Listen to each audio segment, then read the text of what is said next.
Hello, Create Nation. You know the routine. If you are there and if you are ready for this evening show, please drop me some yellow hearts. Drop me some yellow hearts in the comments. As usual, we're going to just wait a few minutes so we can get some more bodies in the room. While we're waiting, I want to say happy Juneteenth. Guys, today I have been going from rally to rally, from community event to community event.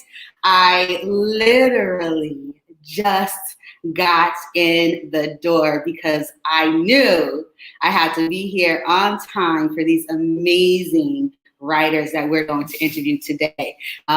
But it has been a beautiful day of celebration and unity in the community, and I am so honored just to have been a part of it. Let me tell you guys, I heard the youth speak today. One of the events I went to was organized by an organization called Control Your Narrative, in which Noble Jules is a big part of, and it was a big community rally, a lot of amazing speakers. And the young people got a chance to get up and voice their opinion about how they feel about everything that's going on. And then we went to another event that was organized by a group of young people. I mean, I want to say they were early 20s, maybe not even 20 yet.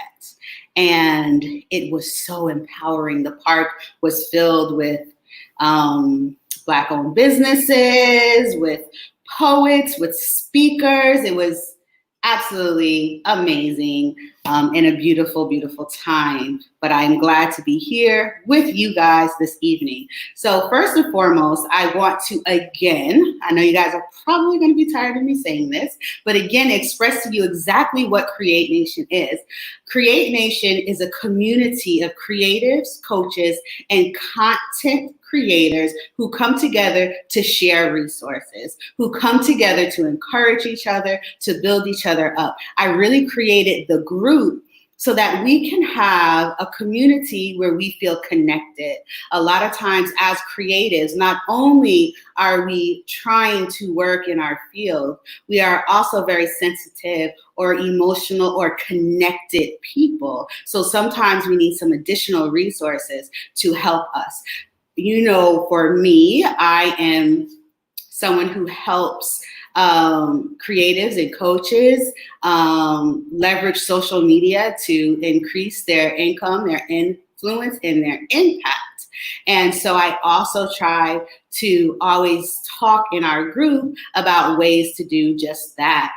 Last week, our focus was on digital product and passive income. It was an amazing, actually 2 weeks. And this week, we are talking about books, about writing, because I realized that so many of you had questions surrounded around publishing your books, writing your books, how to start, where to start, all of that stuff. And so I wanted to bring in some experts to answer those questions. So that's what we're doing. Yesterday, we had an amazing group of authors on, and today we're going to be focusing on writing books that have to do with self-help, motivation, inspiration,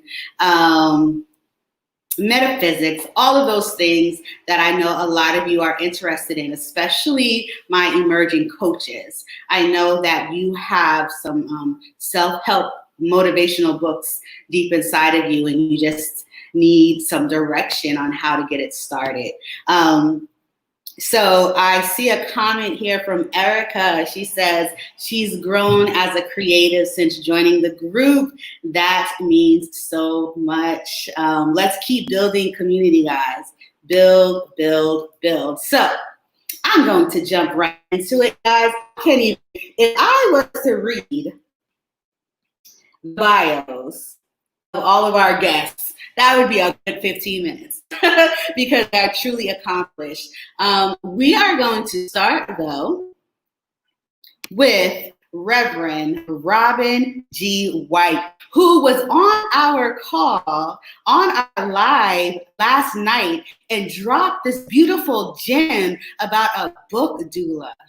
And it just stunned all of us. We were like, yes, that is what we need. So Reverend Robin White is an award-winning author, a metaphysician, and a change agent. She is a teacher, a good listener, and has the heart of a child. She loves all things water, traveling, and cooking, and she is currently living her best life on the Gulf Coast of Florida with her partner and her 15-year-old goddaughter.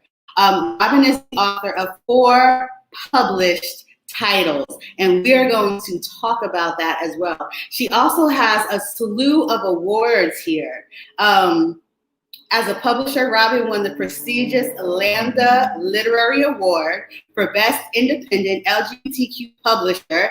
That is amazing. I have served as a judge for the Lambda Literary Award Committee for several years. She has an amazing poetry award. We're going to talk about that.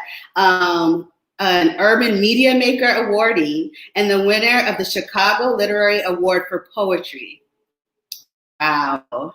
Robin is co-founder and owner of the award-winning King's Crossing Publishing, an independent press for LGBTQ people of color, which from 2001 to 2009 published such notable as Sky, yes, we all know Sky, C.C. Carter, and others. She currently supports new writers and self-publishing authors through her company, Sunset Point Press.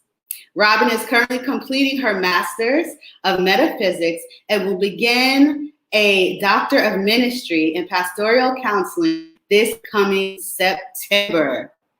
Reverend Robin White. Guys, drop some applause as we bring her in. Hello. Wow, who's this amazing person you're talking about? You are amazing, and I am so honored. Well, see, even before I read your bio, just the energy you brought and the knowledge you brought yesterday, I knew you were absolutely magical. So I thank you. Thank you.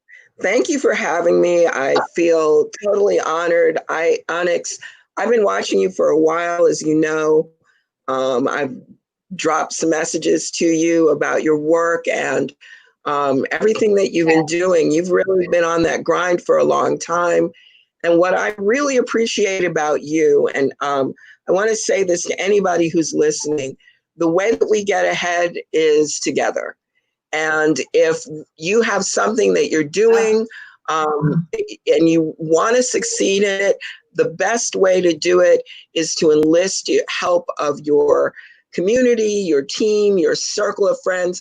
I have what I call a gang of 10. They're a group of folks who have believed in me for years, and they support me. They show up. If I say to them, hey, listen, can you share this information, or I need a connection, they show up and support. And this is something that you are excellent at doing, sharing the wealth, sharing the information. People, for a lot of times we think that we need to get ours first, and then we can help bring the next person up. But there's room at the table for everyone to eat. And that's the model that we need to follow. We don't need to follow that Eurocentric model that says, I have to operate in a vacuum.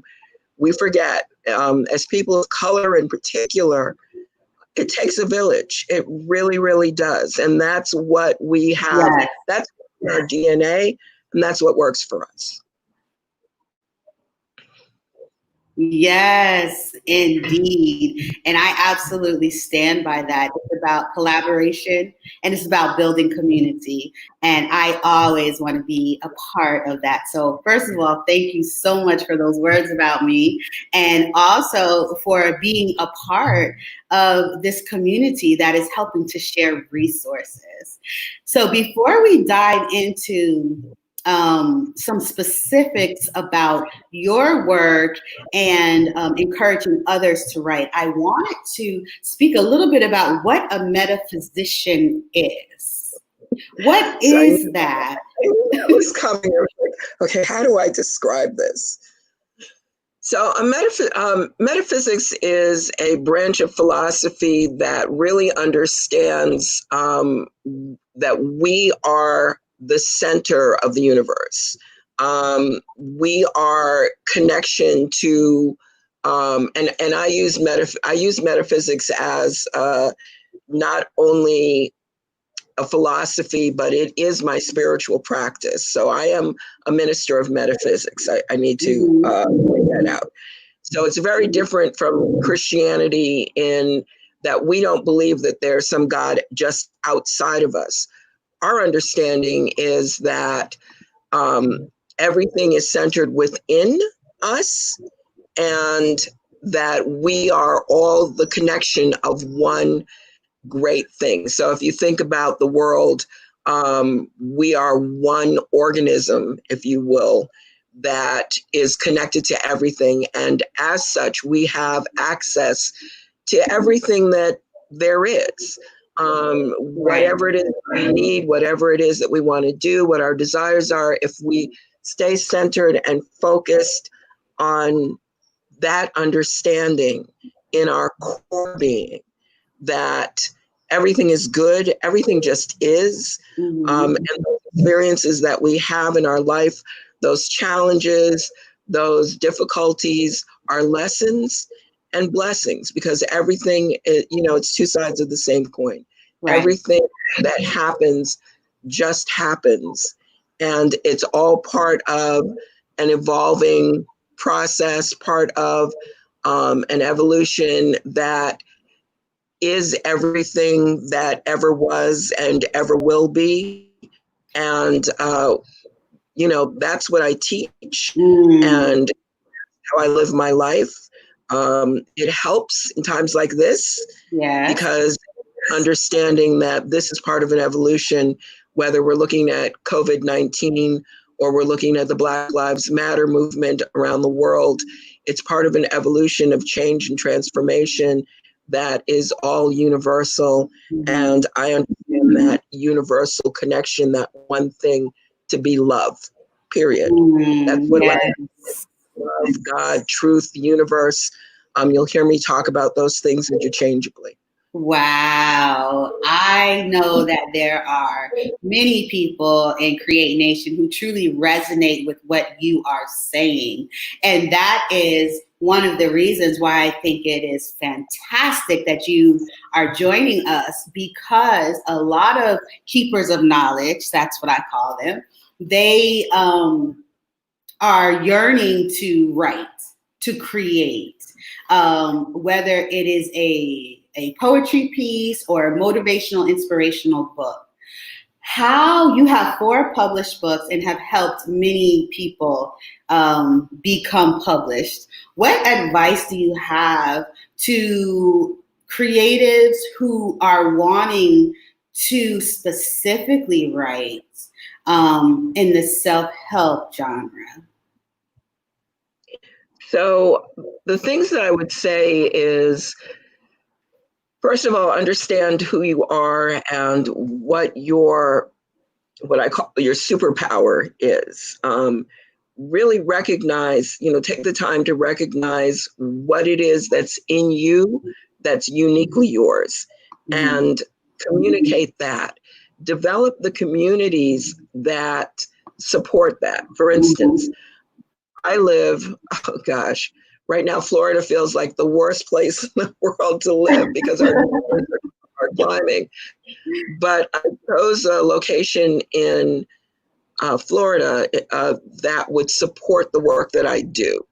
So I have community here that I know when I start reaching out and I teach and I preach, that will support the work that I do.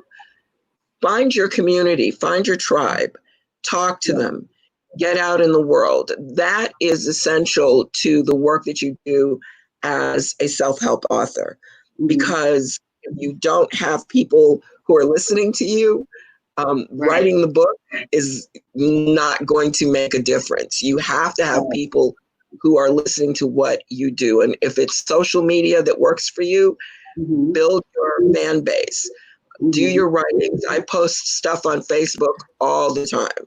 I have a website that I'm building. I have a new Facebook page that'll be coming out in a few weeks, in time for my birthday next month.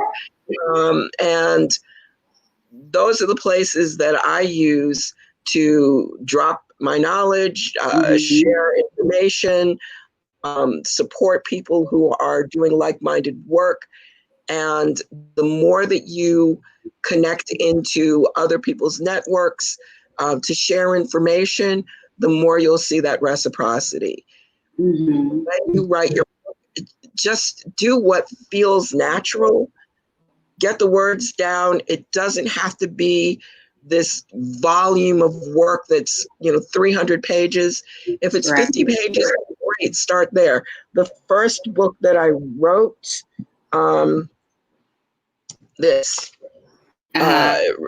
Resurrection, a collection of work. You see how tiny that is? Man, when this dropped, I thought it was the most wonderful thing on the planet. I dropped it on August 30th in 2001. 9 days later, the towers fell. I didn't think this was going to do anything. We had just signed CC Carter, and I didn't know what was going to happen. This book ended up getting me a Georgia Author of the Year Award finalist, and was part of the we won the Lambda Literary Award, because the marketing that we did in terms of reaching out to community, in terms of talking to people and going where they were. We did readings in people's living rooms because the bookstores were closed. Nobody was going out, but we went to people, and you have to do that. Self-help is about reaching out to people and finding them, meeting them where they are. So building that community is essential. It's about marketing. People aren't buying product, they're connecting to you. And you are the brand, you are the product. The book is a byproduct of who you are and what you're doing. So for anybody who's looking at self-help, I really encourage you, before the book is done, start talking to your communities. Figure out what your message is and make sure that you deliver that clear message to people so that they understand what you're talking about, who you are, that you're the SME, you're the subject matter expert, so that you're the person that they want to come to when your book drops. Absolutely. And that's really across the board. I know when Ken comes on, he is going to speak about branding as well as writing. And that is the key. It doesn't matter if you're writing a book, if you are developing a program, if you have a t-shirt line, if you're like myself, a filmmaker, it is all about connecting. I believe that part of my success and the success of the people around me it's not in just the quality of the work. It's in the face. It's in the connection. It's in building community. So I love that advice of if you are going to write self-help or motivational books, start where you are. Start to build your community. Start to post on your social media and find your tribe and your audience. Now, I would love to know what inspired you to start a publishing company. And you have some big names on your publishing, who you have published. Some really big names. What led you to starting that? And do you still take on clients? So I've been writing for years. I've been performing and writing for about 4 decades now. I started as a teenager in Boston in performing in the first LGB, and it was just LGB back then, poetry and reading at UMass Boston. And there were luminaries there. And I didn't know that they were luminaries. I didn't know very much at 18, 17, I think I was 16 or 17 years old. And so as a writer and a performer, this was just something that I did. People had begun to approach me about publishing, and I knew absolutely nothing. And I was really scared. I didn't know if somebody was offering a good contract or a bad contract. I didn't have access to lawyers. I didn't know anything about the industry. And at the time, my partner said, why don't you have your own book? You've been in every anthology under the sun. I had done, let's see, I think there's a couple of them here. Maybe, yeah. I had been doing the Best Lesbian Erotica series, and, there were a couple of them, but I hadn't gotten a book of my own. And so we were doing, there was an organization called the Zuna Institute, and we were organizing the first one in Atlanta back in 2000, I think it was, or 2001. And we had gotten a group of entertainers together. CeCe Carter, it comes to mind immediately. And we asked them, what do you need? And they said, we need to be published, we need to be heard. There was one publishing company, Black Lesbian publishing company, that Lisa C. Moore had started in 1998, perhaps. She published Does Your Mama Know? I think most people are familiar with that anthology. It was an anthology of Black, I think, gay and lesbian writing about coming out. And there were things that were happening. Nobody knew. People weren't connected. And we had the resources back then to start a traditional publishing company. So I went ahead, did it. We published my book first. We had great support from Karis Books and More in Atlanta. Really give them a shout out. They are a phenomenal resource for writers. They're so accessible. And they introduced us to a whole lot of people who we sat down and interviewed and questioned them. What do we need to do? I'm trying to think of Sheila. Oh gosh, I can't, forgive my brain, attributed to my brain and not my heart. But there were a lot of people who showed up and said, hey, yeah, we'll support you in doing this if you publish. So we started asking people for manuscripts. And Sky was really funny. She was young. She had been rejected by everybody. She was angry, she was frustrated. And we took her on because there was this phenomenal story about college kids. And I had done it before. The writing needed work. She was brand new, and we took her on. And so, I'm the person who discovered Sky. And now Sky is her work. Phenomenal brain. She wrote Choices in a weekend. Wow. She had a breakup, and she wrote that book in 3 days. Wow. She is phenomenal, and she's accessible. She's always reached out to her fans and asked for help and support, and has, again, built a community, and that's really what happens. I reached out to people. I walked up to people. Penny Micklebury was very well known, a highly respected, successful author. And I sat down and talked with her at a conference. And she said, I just got my rights back to my book. I'd be interested in having you publish it. We went up to her hotel room and signed the contract on a napkin. It was, wow. Great experiences. I help people now because the technology is available for people to publish themselves.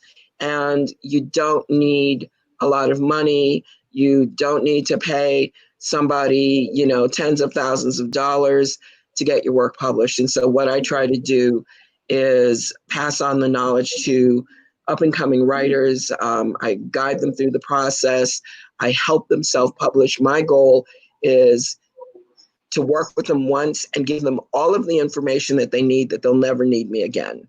And that's what I like to do, because I don't have the capacity anymore, because of my own work, to really just sit and focus on publishing, 1 or 2 books or 3 books. It takes a lot of work and marketing, and social media is far more accessible than when we started.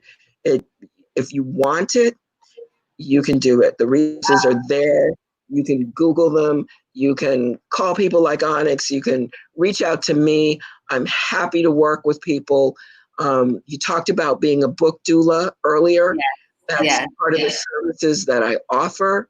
I'm always excited to help people work through the process and the emotionality of doing their book. Birthing a book is a big deal. Letting it go to the world, giving your baby up to have everybody examine you. It's huge. It's painful. It's stressful. It's exciting. But it's a lot of work. So, yeah. Wow. So you guys who were on last night, they're asking about a doula. That is a service that Reverend Robin White offers. So before the show ends, we're going to bring Reverend Robin back up, and we're going to find out not only what you're working on next, but how we can get in contact with you. Thank you so much for dropping those gems. Thank you.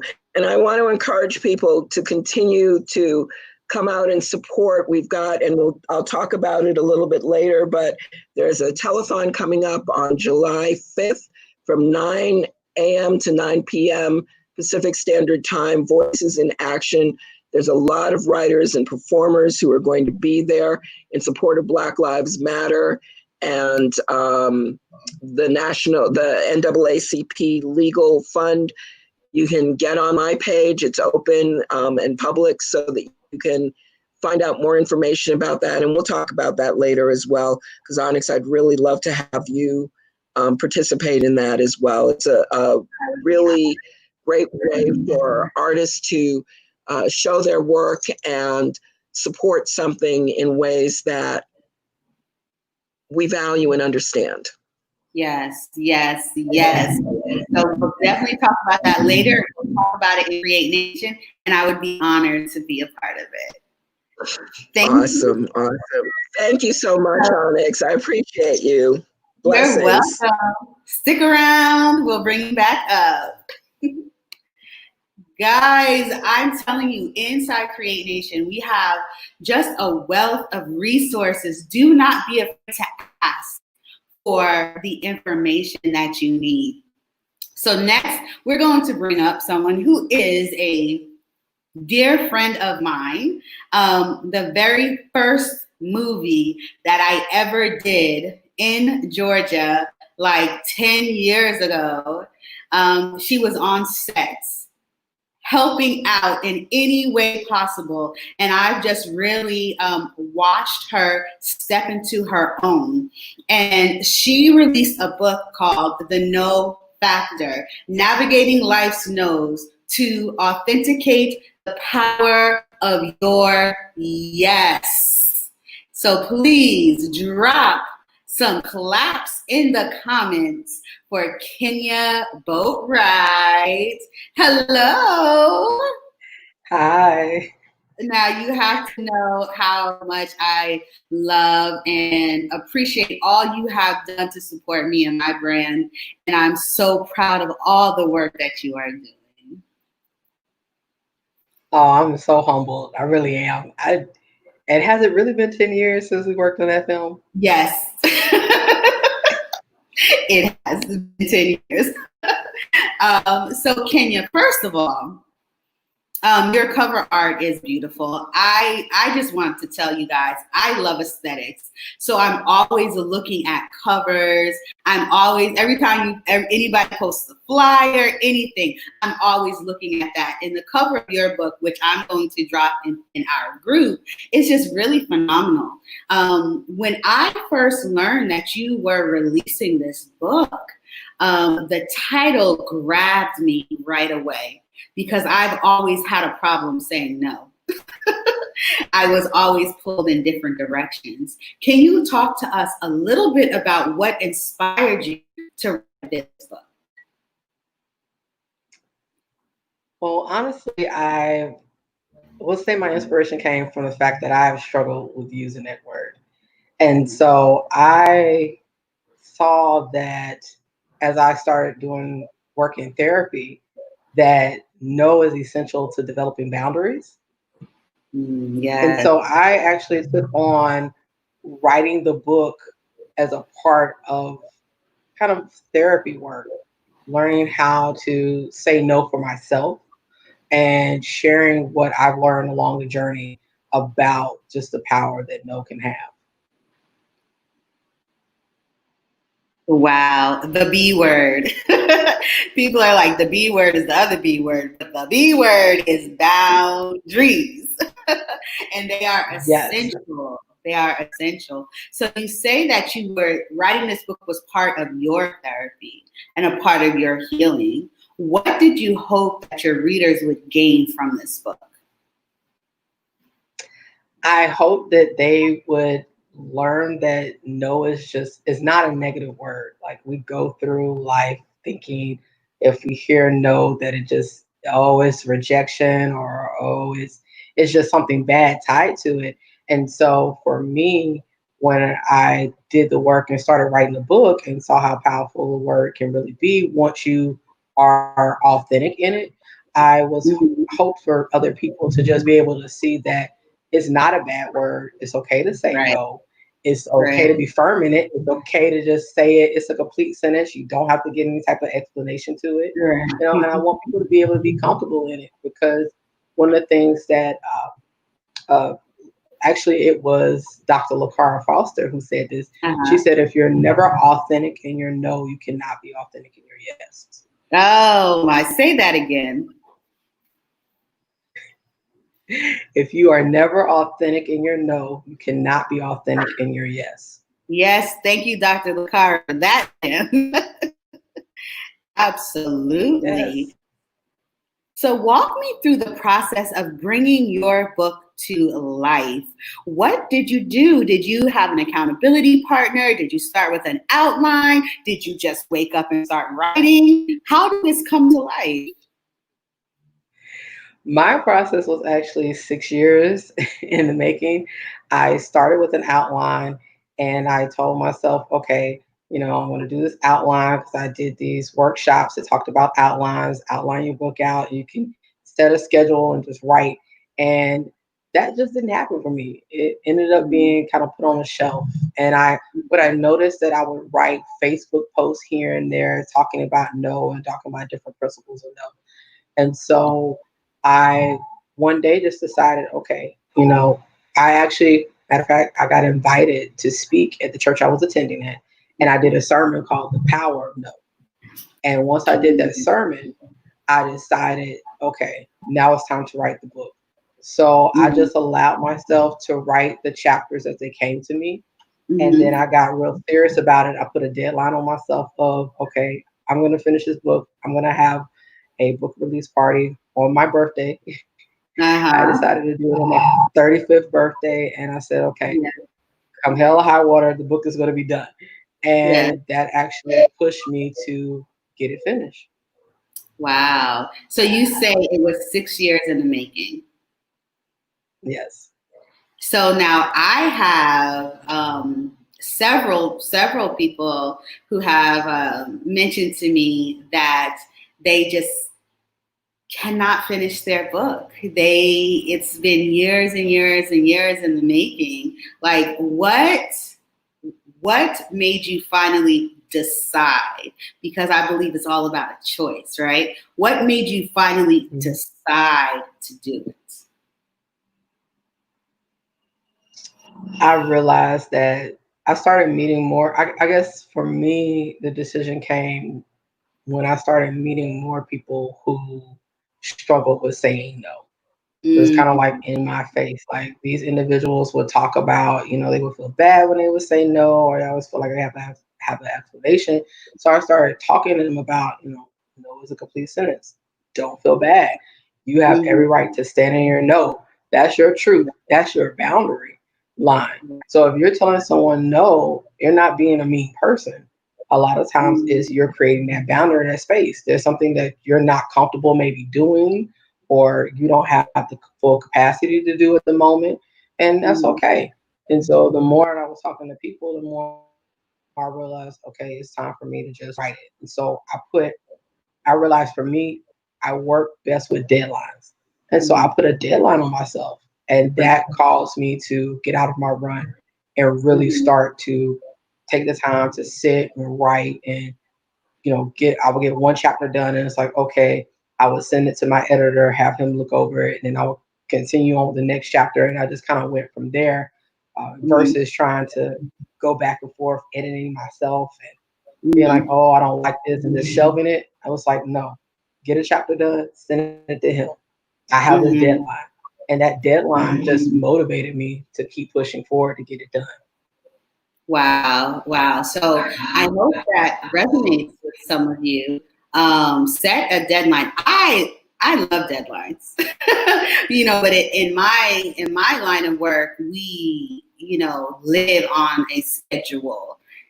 Time is money and everything is a deadline. And I definitely find that it's that extra push for me. And I love that you said you released on your 35th birthday. I also love big release celebrations like that.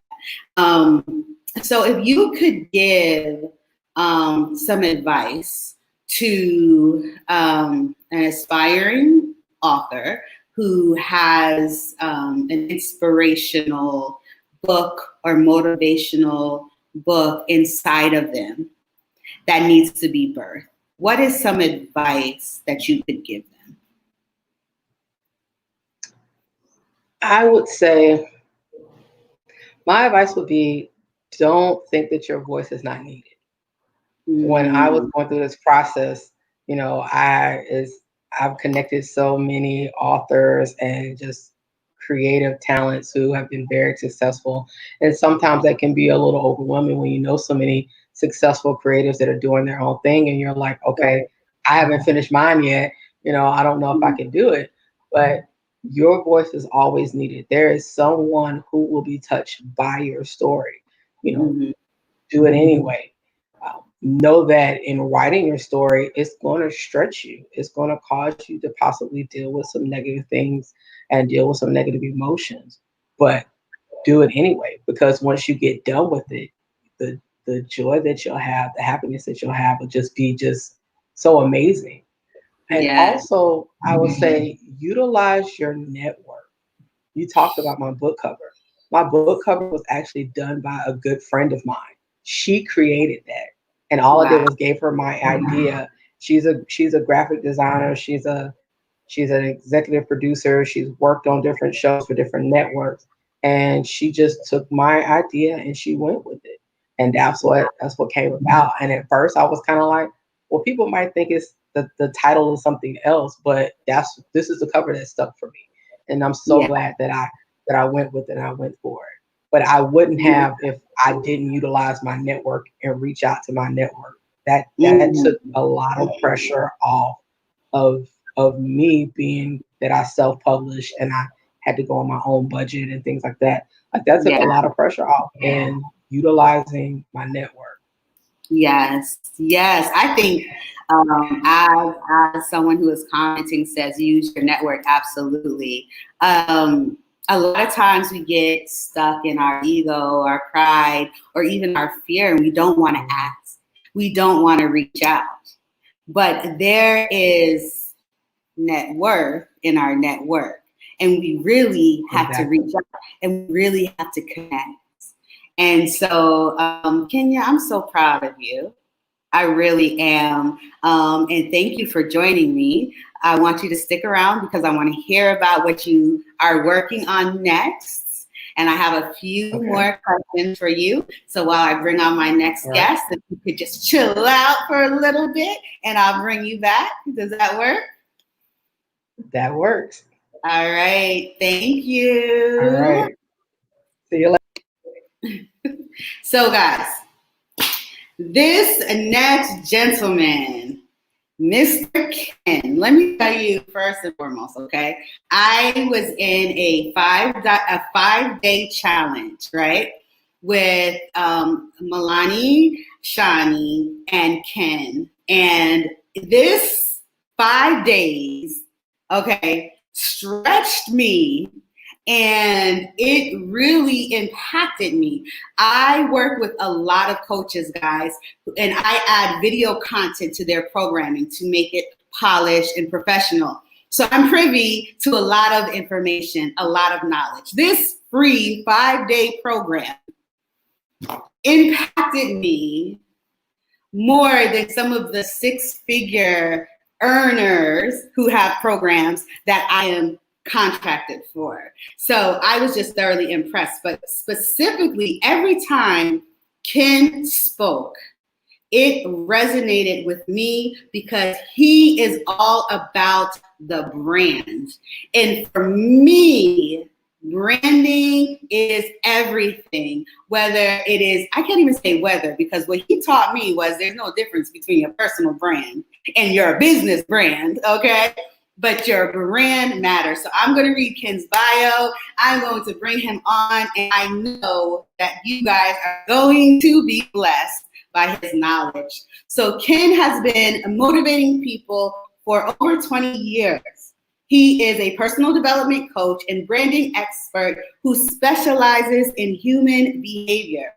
Ken's expertise encompasses helping corporate leaders and entrepreneurs create powerful brands and teach them how to market their brand in a crowded marketplace. As a cutting-edge entrepreneur and marketing guru, Ken doesn't just talk business, he lives it. Let me say that again. He doesn't just talk it, he lives it. Let me find my place because I got excited. He is the founder of 3 successful grassroots companies that have been featured in Black Enterprise, my favorite magazine, Source, and Essence magazine.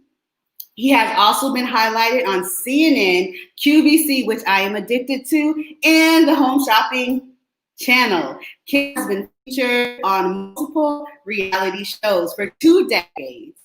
He has devoted himself to transforming people's lives from the inside out. Because of his books, seminars, or social media, Ken is known as a transformational specialist. He is the author of 7 books, and I heard he sold like 450,000, something like that. But let's ask him ourselves. Please drop those applause for Ken. Mr. Ken, sir, how are you? How are you? Can you hear me? Can you hear me? I can hear you now. I can hear you. Good, good, good, good. I am doing fantastic. Hey, listen, I'm sitting backstage and I'm noticing your energy. You are great at this. I'm telling you, you're great at this. Keep going. It's going to grow. I love it. Love your energy, your personality, the guests you're bringing on. Keep doing what you're doing. I'm just honored to be here. Thank you. Your first guest, the Reverend, she was like, whose bio was that? I don't know. It wasn't mine.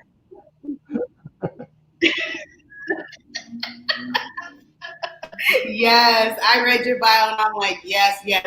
But I already knew it because I felt your energy and your presence. And like I said, in 5 days, you completely changed my thought process about separating my business from my personal. And when it comes to even writing books that are personal, understanding that my personal brand is what matters. So one of the things that I wanted to talk to you about is the marketing aspect. Okay. So you write your book, you drop your knowledge, and then what? So I look at it a little differently than most people. When I first wrote I wrote my first book by hand, and I wrote every word. And the truth is, I said after that, it's kind of like I was talking to my mom one time. She said after I had my first baby, I wasn't having anymore. But I just decided after it, when it was done, I decided, okay, I'm going to do this a little bit differently.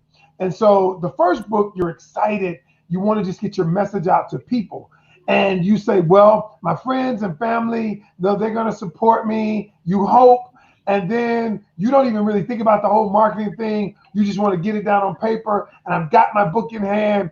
Now, then I realized there was something after that. Then it was like, what do I do next? And so having done that the first go round, I decided the second go round I would look at it a little different. I would craft a marketing plan before I ever wrote the book. So we just released, my wife and I just released a relationship book last month, okay, which would be a total of 9 books. But I developed the 9 plan for it 6 months ago. And so the release of the book, except for COVID, other than COVID, because we didn't plan for that, but the release of the book, all it is the marketing plan is simply an extension of that.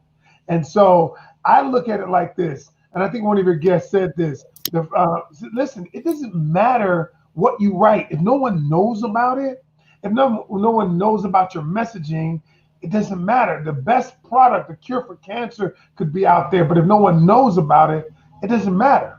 So I work with authors. I work with people who have businesses, and I say, listen, there are 2 ways to look at this, and I'm gonna give this you my philosophy. The first philosophy is first that people come up with a product. They have a product, then they market the product, and then they hope a brand is created. So they product, market, brand. So 95% of our people go out of business like that. So I take a different approach. I go brand first, market the brand, and then sales come to you. Yes. And so when you do it that way, you don't focus so much on, I got to sell. I said the sales will come to you.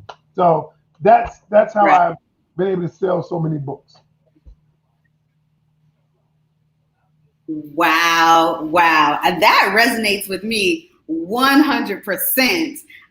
Everything is brand. Everything is brand. And how you show up.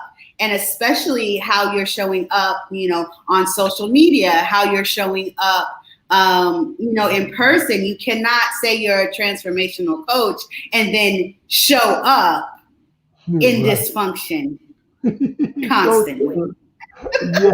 Yeah. I see a lot of coaches out there doing that though. But what that does, Onyx, it makes your brand incongruent. And so what happens to people is we're all striving for congruency in our lives. That's why when you meet somebody and what they're doing is not equal to what they're putting out, your brain says there's something about that. That's what incongruency is. So when somebody says, I am this, I am that, but what their behavior says you're the exact opposite, and the people walk away from that because of this one thing. Remember this, a confused mind always says no. Confused mind always says no. Because it's like if it's confused, it's going to say no. So it's kind of like when a person, and I teach a lot of my clients in branding, I said, listen, stop trying to give so many different products. Limit your offers, because when you have so many different options, the mind becomes confused. And then when the mind becomes confused, it takes no options. And they don't get it, but it's counterintuitive to a lot of people. But when I'm with them a while, they finally get it, because everything is based on human behavior and how the mind works. Create Nation, I hope you're taking notes, because I have my pen, I have my notebook, and I am taking notes, because a confused mind always says no is a gem. Yes, that is so powerful. So let's say we've done the loose marketing plan, or we have an idea of our brand, or we have a really strong brand or standing in the community, and now we want to offer a product. How do we go from taking what we know and what we feel will sell and putting it into a book or an offer? That's two different things. You notice the terminology you use. Don't let that slip in. A book and an offer are two different things. An offer is something that you've decided, I'm going to create an offer of things to offer you so that you will get into whatever it is, my program, my coaching program, whatever. A book can be a part of an offer. Right. Now, that's powerful what you said, because a lot of people don't understand it. But here's the thing. You need to look at your book as part of an offer that you're going to offer. And that's why I like when you said that, because, so let me give you an example. Let me show you what an offer is. So I teach my people in marketing three things. Number one is hook, story, offer. Hook, story, offer. Okay.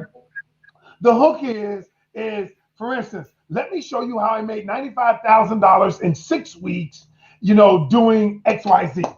The hook. Okay. And you say, wow, I'm interested in that.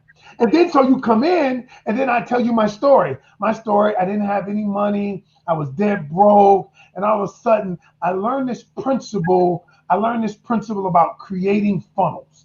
And all of a sudden, when I decided to create this funnel, I learned from this guy and I made $95,000 in 6 weeks. So I'm telling you my story now. And you're saying, hey, I want to learn that too. So then you say, in my book, along with my coaching program, along with my master class, I'm going to create this offer for you for, instead of the book being $20, now the whole offer is $700 or $500. And that's how I teach people to market their books. Put your books inside of offers. Because for me, I look at books as a little bit differently. Books to me are business cards. Books are extension of me. When I'm not there, you get to experience me when I'm not there. My book is a business card. You just happen to pay for it. Okay, and that's all it is. But I'm not so concerned about you paying for my book. Now, granted, I've sold over 400,000 books. I made a great deal of money selling books. But now, because the market has changed when I first started, now what you do is use your book for different reasons. Credibility, part of an offer. Now, all of a sudden, you understand what your book is for. I'm just, I could go on all day about that. I'm sorry. But Again, taking notes. And I think that's really key, because we have some emerging coaches in our network. And I do think that we limit ourselves when we are just thinking about, I'm going to write this book to show what I can do. And I love the how you put that it's a part of the offer.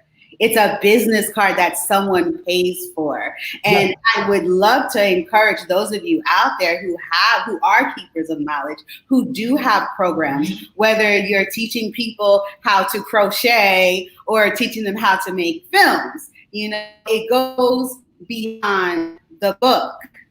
And that really resonates with me.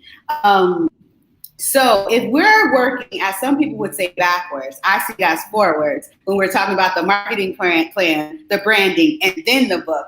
So we're working in that respect.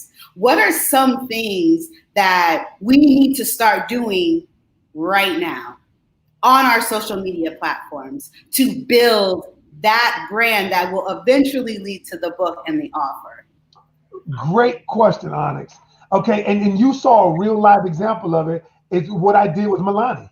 Yeah. Okay, so when we came to Milani, when I came to Milani, Milani's brilliant. She's got all these ideas. She's been coaching for 30 years, and she's got so much content. So I said, okay, so here's what we're going to do.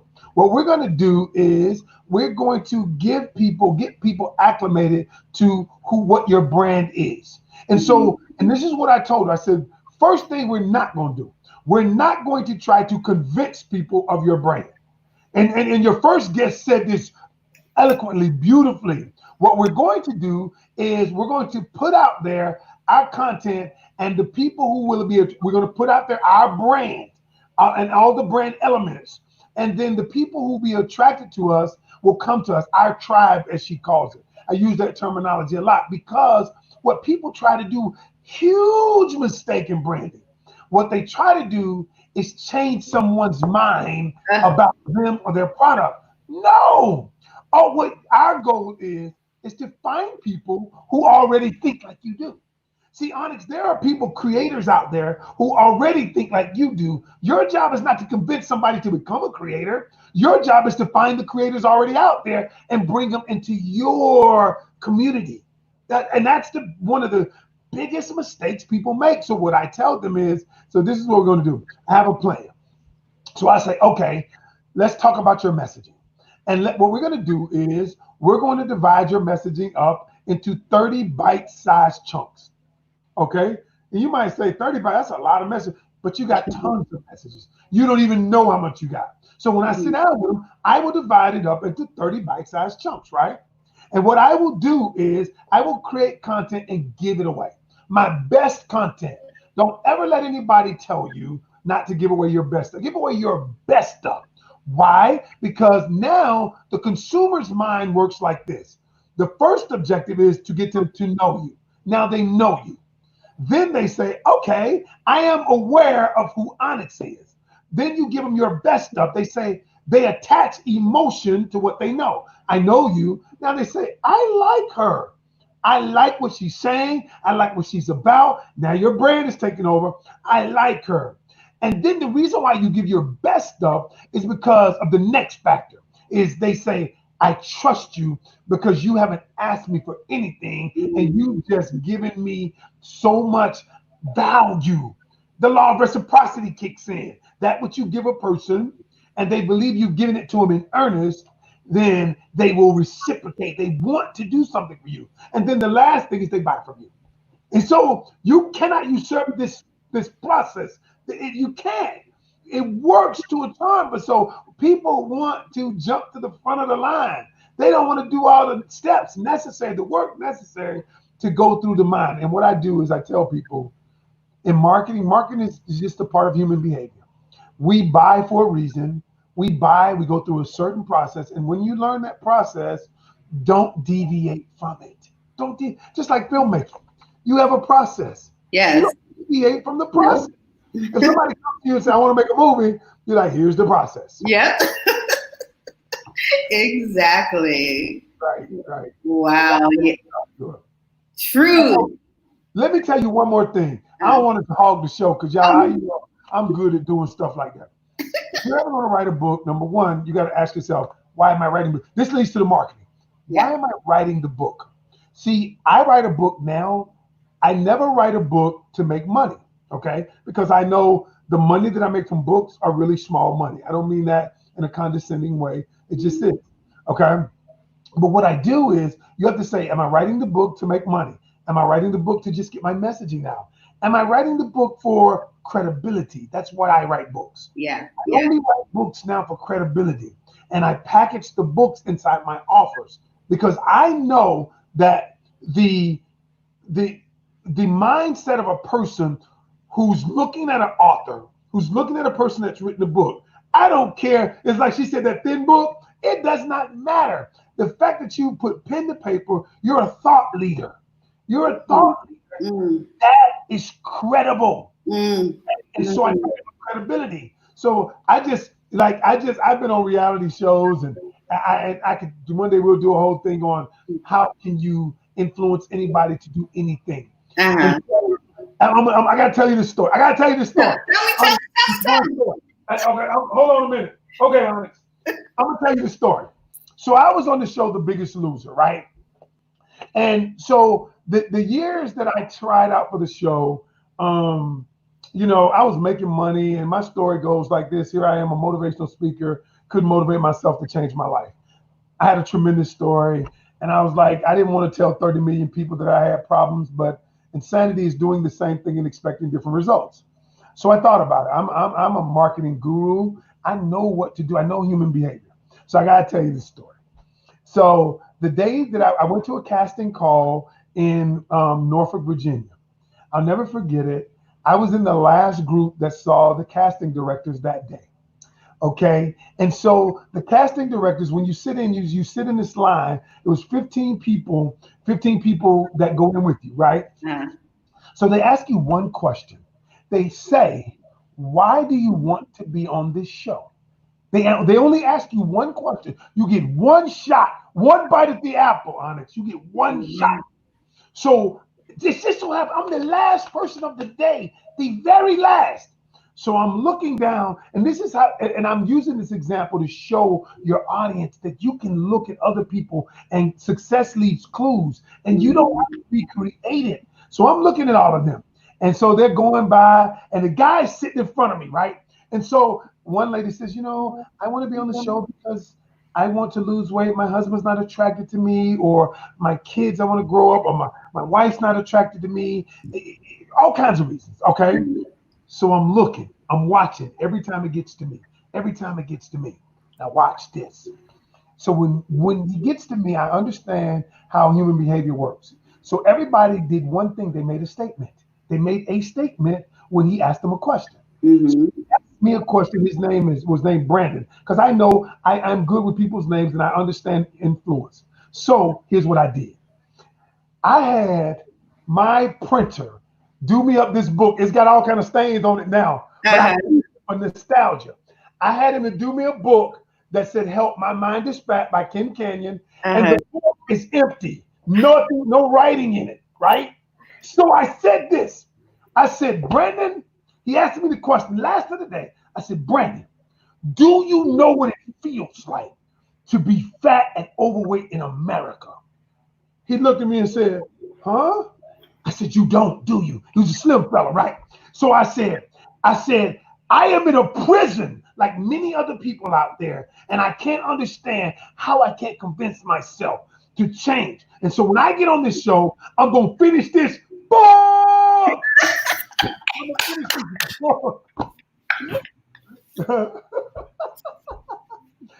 was the only one that got chosen that day. What? I was the only, and the dude called me and said, man, that was brilliant about that book idea. So wow. I just thought your audience might like that. Yes. I see all these diamonds dropping. Yes. Ken, I think you are absolutely amazing. Likewise. I am just honored. I'm really honored that, number one, you accepted the invitation to be on the show, but also that in the Create Nation group, you offered for anyone to ask you anything. So you guys in the group, he said, if you have questions, I've written these many books. I have sold this amount. Ask me. And I really appreciate that. I really do. I have nothing. I want to give and help them, because I'm sure I was where a lot of them started. And y'all, I'm still out here grinding too. Yeah. We're in the fight together. So make no mistake about it. But yeah, anybody wants to help, anybody on anything, just reach out. Awesome. Okay, so I'm going to bring back on Reverend Robin and Kenya. Let me bring everybody back on. Hi, guys. So. Hi, Kenya. Hi, Ken. Hello. Ken, man. I'm over here in the amen corner going, yes! Yes! Thank you so much. I appreciate it. I tell people in the broadcast studio, the backstage broadcast studio, we're usually like going crazy and really pumped by everything that's happening while we're going live. So I definitely saw you guys like excited, everybody. Truly excited. So first and foremost, if you have any questions for each other or any comments, I would love for you to share them at this moment, because we're all creatives, we're all coaches, and we all heard a piece of our story today.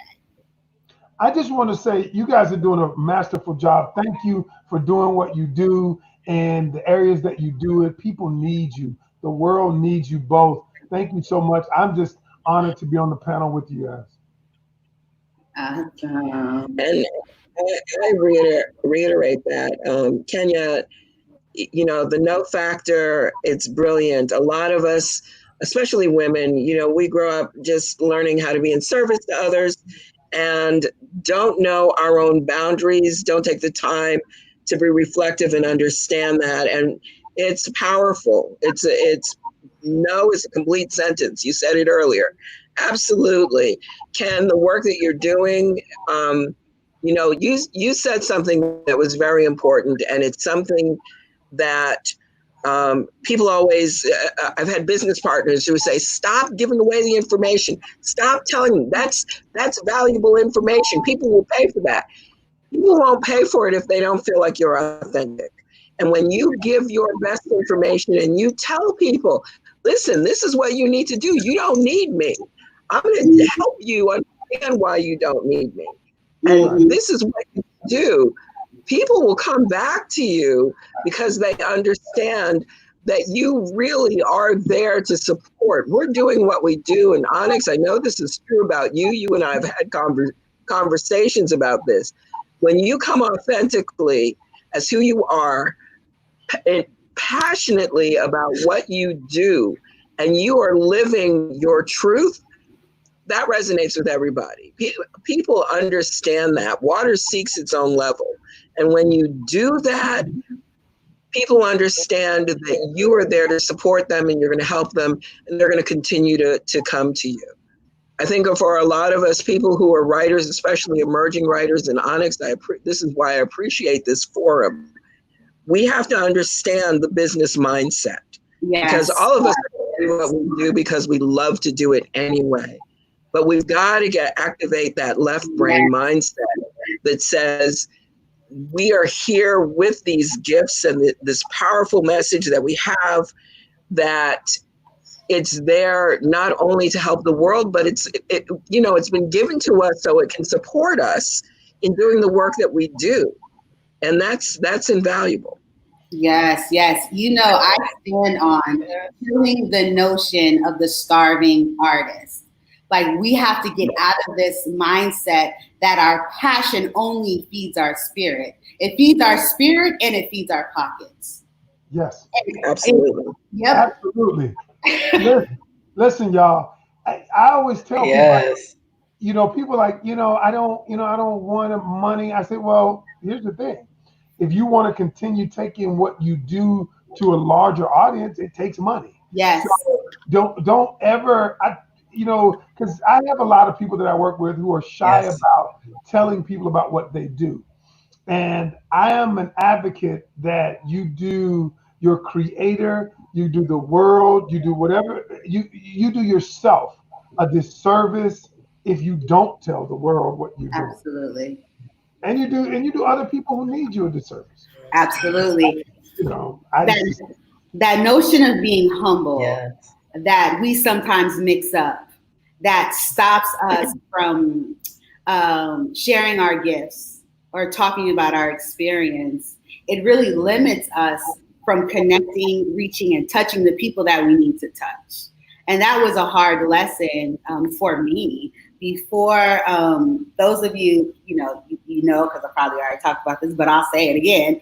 I spent last year fighting cancer, beating cancer. And it was through that. And I'm just on the other side. Like, I had 20 weeks of chemo, 9 weeks of radiation, and I'm still dealing with the byproducts of that. But through that experience, I learned the power of being transparent and the power of telling your story and not being afraid of what people might think about it. And so I think we get into this humble bubble. I call it a humble bubble, right? Where we're taught that we have to be modest, we have to be humble, we can't talk about it. Instead of saying, no, this is what I do. And this is what I have achieved. And this is why you can trust me and learn from me, because I'm popping my humble bubble, and I'm telling you, this is what I am capable of doing. And if more of us did that, we would be able to really share our resources and empower each other. I just want to read a quick comment This is from Erica. She says, thank you all. The universe worked in my favor today. This live is truly amazing, inspirational, and informative.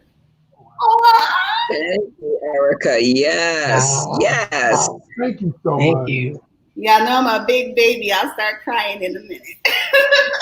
Okay. You know, one of the things that I think is really important for everybody who's listening, everybody who's watching, is to understand we are brilliant. We are brilliant.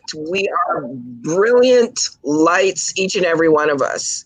And it's really important. I'm glad that you said you're bursting your humble bubble, because it's important to be able to stand up and say, and I listen, I've been around for a long time. And I come from that tradition of, you've got to work hard, put your head down, do what you do, be smart, work hard, blah, blah, blah. But don't call attention to yourself. Listen, I'll be the first one to tell you, I am brilliant. I know who I am. Yeah. I know what gifts I have. Yes. And even though I'll kid and say, yeah, my God, whose resume, whose bio are you reading? I know I wrote that. I'm very clear. I'm very, very clear about my achievements. I'm very, very clear about what's been given to me.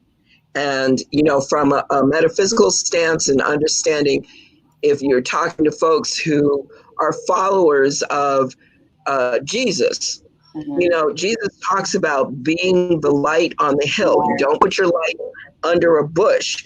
You put it up on the hill so that everybody can see it, and that light will encourage them, and seeing it in you will encourage others to see it in themselves and become beacons for other people. That's what we do. That is what we do. That's what each and every one of us does. When you follow your passion, the money follows. And I love what you were saying, Ken, about not writing the book to make money. We do what we do because we know that the money is going to follow. We need to learn the tools to help monetize what it is that we're doing, so that we can activate the intentions that we have behind everything that we do. And I think that it's powerful. I love what you're doing, Ken. I'm going to be in touch with you as I'm building my brand and as I'm moving forward as a metaphysician. It's what I've chosen to do. I'm going to, push my book, my children's book, God Like Me. I've got new books coming out. Metanoia, Reciprocity, Makarios, which is a collection of 3 books that talk about change, balance, and transformation. And the gifts, the blessings that come from going through that process. And Omphaloskepsis, I don't know if any of you grew up in the time where people said, you don't have time to sit around and look at your belly button. That's for white people, right? My mother used to tell me that all the time. You don't have time to sit and gaze at your belly button. Well, what we do is we do ourselves a disservice when we don't take the time to meditate and process and set our boundaries, like what Kenya's talking about in the no factor. When you start to look at who you are and what you believe, you have a greater understanding. You're able to share that information. When you learn what your story is, when you understand the value in it, and you share it, and people go, yeah, girl, you know what? I went through that too. Yeah. Listen, that's important. That's what omphaloskepsis is. It's a Greek word, omphalos, meaning navel, and skepsis, meaning examination, navel gazing, examination. And so that's what that book is about. It's all those little stories that tell us, hey, listen, I went through this.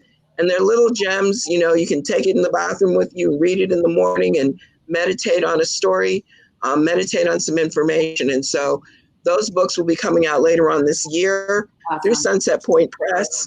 And, I'm just so grateful, Onyx. I am so grateful for this platform that you have that's helping people move forward, helping folks do what it is that they're ordained to do. And we're all ordained to do something. So thank you. I feel honored and blessed to have been participating in this today. with these two really amazing, gifted, brilliant people. And I'm just so grateful. Oh, thank you so much.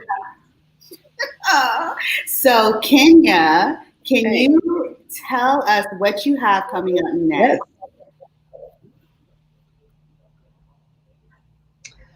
Well, I wanted to say one thing what Reverend Robin said. I love when he's talking about you're brilliant, because in every book that I sign, I write, be your own brand of brilliance. And I think that's, I want people to walk away when they finish reading the book, understanding who they are, being authentic, and taking something away for their journey. So I, as a no factor, actually was a co-author on a book called It's Not That Easy, Stop Telling Me to Get Over It. It's a collaboration project that deals with mental health survivors. So I do have that out as well. But Nice. currently I am working on a fiction novel that I've been on for a while. It is a kind of a romantic comedy called I Think I Want to Marry You. And I'm also working with a friend to develop a children's book in reference to children, African American children, especially in farming. Her family is generational farmers. And so we talked about how it would be great to have a project that deals with Black farmers and getting children more involved in agriculture. Wow, that is awesome. And guys, I'm going to put everybody's website in the group. I'm also going to be purchasing a book from everybody, and I'm going to be giving away a book and some merchandise to a lucky Create Nation member. You know, I love to do giveaways, especially centered around our topic. So before I jump over to you, Ken, and what you have coming, I just want to say, this show has given me my next offer, okay? And it's going to be called Bursting the Humble Bubble, okay? I'm going to have a book, I'm going to have a program and all of that stuff because, yeah, that just came while we were talking, but it's really what I believe. So that's what Onyx has coming next. Ken, what are you working on? What do you have coming up? What would you like to share with us? I've got a lot of things going on. You know, Milani and I are doing the coaching program together. After we did the 5-day intensive, we're doing that. And I am really, right now, I have decided that I'm going to be laser focused on, I've kind of reduced my client list. And a couple of my, I divorced them today. And but I'm like, now, you don't need me. Right. I keep taking your money, but you don't need me. I taught you how to fish. I taught you. So what I'm doing now, as opposed to building other brands, I'm building all my own brands. And I'm on this quest to build $1 million brand from start to finish within 12 months. Wow. Yeah.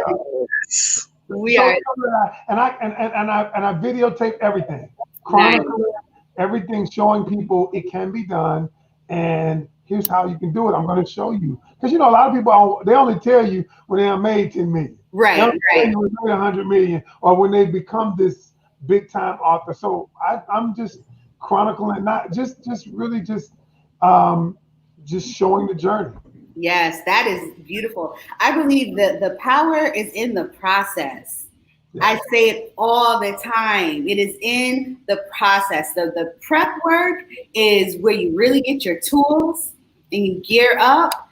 But that process, that is the beautiful journey. It's not the end goal for me. It's the process. I have a YouTube channel, and I'm tipping at just about 3 million views. And so I have decided to start a Create Nation YouTube channel, and I'm going to also be documenting how I take my YouTube channel from 0 subscribers to surpassing my personal YouTube channel. So I can help my clients see me do it in action, not just teach them, but see it happening. And we could do it together, guys. We could do it together. Absolutely. I'm open for collaboration. Absolutely. Yes. Absolutely.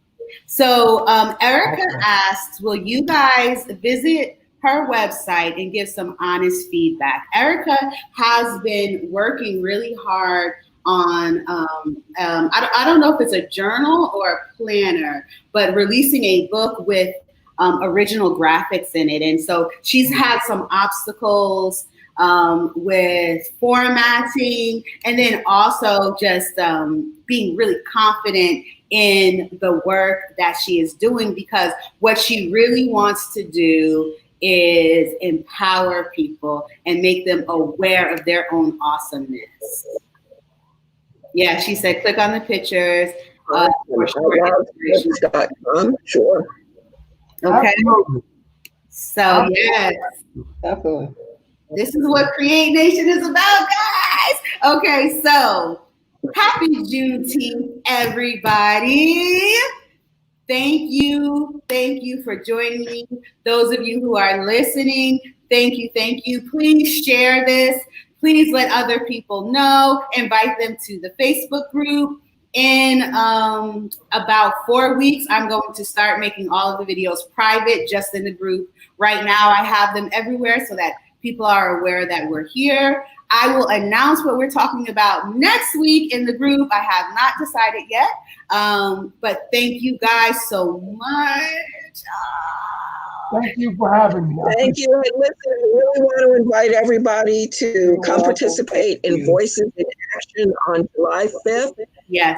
It's a telethon with there's 50 performers, writers, creatives who are going to be participating in building some support for Black Lives Matter and the NAACP legal fund. You can find the information on my page. And I want to encourage people, if you have questions, I'm available. I do counseling, grief counseling, especially in this time where people are feeling so much loss and just feeling unsure. I counsel people through writing their books and helping folks do what they need to do. You can reach me at robingwhite at gmail.com. I know, Onyx, you're going to connect us with folks and put up our links. But please, folks, this is a hard time for people who are going through stuff. I'm here. I'm available. I want to help. So, come talk to me. Wow. That is a huge offer. And I truly appreciate that. And I will put everybody's information in the group. I just want to say one last thing. Ken, what is the name of the program, the coaching program with Milani? It's called www.anewwaytolove2020.com. So let me tell you guys, okay? When Ken was talking about you don't have to convince anybody, that is so true, okay? Because I was literally looking at a retreat in Greece and the coaching program. And I was like, okay, what am I gonna do? And when I tell you that the information that I got in the free program was enough for me to say, nah, I'm not doing Greece. I'm gonna do this coaching program. There was no convincing. It was pure just connecting to how authentic they were in the 5 days and knowing that it was something that I needed and an investment in myself. Greece will always be there, but this program was needed for me in this time in my life. So I don't know if all the slots are taken. If they're not, I got 3 left, I think. Okay, so we're gonna put that link in the group too, guys. Oh, thank you. Yes, definitely. So thank you, Create Nation. I absolutely love you. Thank you, Ken, Kenya, and Reverend Robin. I hope you all have a wonderful night. Thank y'all. Appreciate y'all. Bye. Thank you. Take care. God bless.